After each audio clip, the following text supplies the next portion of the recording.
श्री परमात्मने नमः।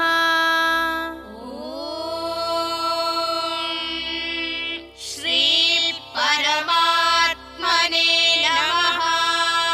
श्रीमद्भगवद्गीता श्रीमद्भगवद्गीता अथ षष्ठोऽध्यायः। अथ षष्ठोऽध्यायः।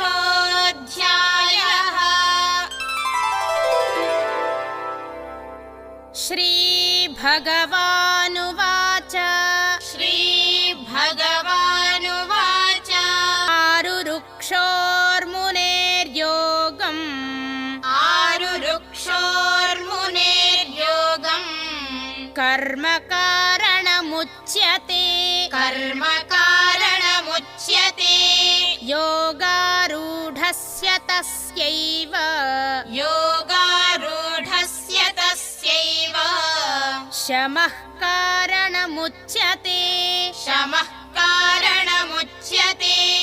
ॐ तत्सदिति ॐ तत्सदिति श्रीमद्भगवद्गीतासु श्रीमद्भगवद्गीतासु उपनिषत्सु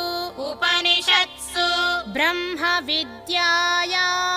ब्रह्मविद्यायां योगशास्त्रे योगशास्त्रे श्रीकृष्णार्जुनसंवादे